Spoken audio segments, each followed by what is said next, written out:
اسرائیل کی تباہی کے لیے صرف 7.5 منٹ، اسرائیل کو تباہ کرنے کے لیے ایران کو صرف 7.5 منٹ درکار ہیں۔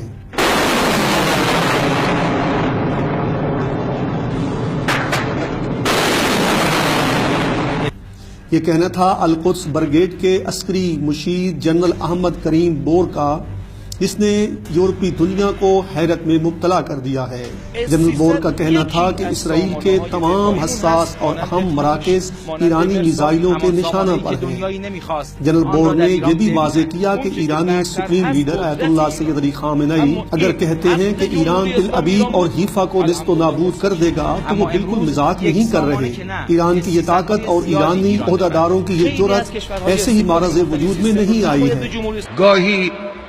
گاهی سردمداران رژیم صهیونیستی ما رو تهدید هم میکنن، تهدید به حمله نظامی میکنن، اما به نظرم خودشون هم میدانند و اگر نمیدانند بدانند که اگر غلطی از اونها سر بزند جمهوری اسلامی تل آویو و حیفا رو با خاک یکسان خواهد کرد۔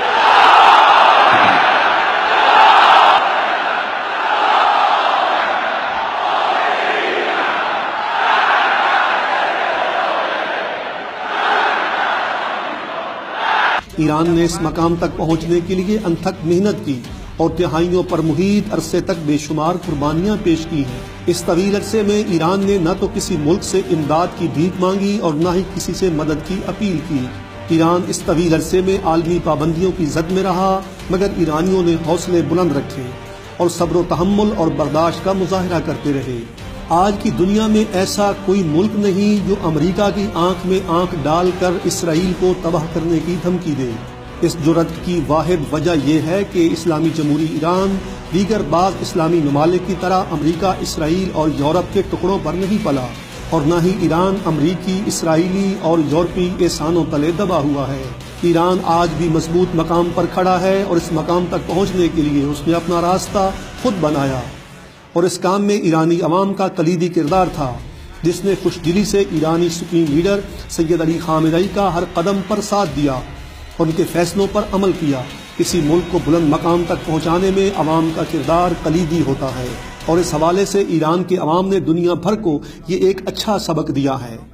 اب ایران کے معاملے پر سوچنا، سمجھنا اور احتیاط برتنا امریکہ، اسرائیل اور ان کے اتحادیوں کا کام ہے، جو آئے دن ایران کو جنگ کی دھمکی دیتے ہیں۔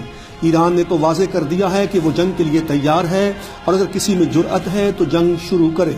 البتہ جنگ شروع کرنے والوں کو پتہ ہونا چاہیے کہ سامنے والا ملک ایران ہے، اور مقابلے میں فوج اور عوام ایرانی ہیں، جو اللہ تعالیٰ کے علاوہ کسی امریکی، اسرائیلی، یورپی یا سعودی کے محتاج نہیں ہیں۔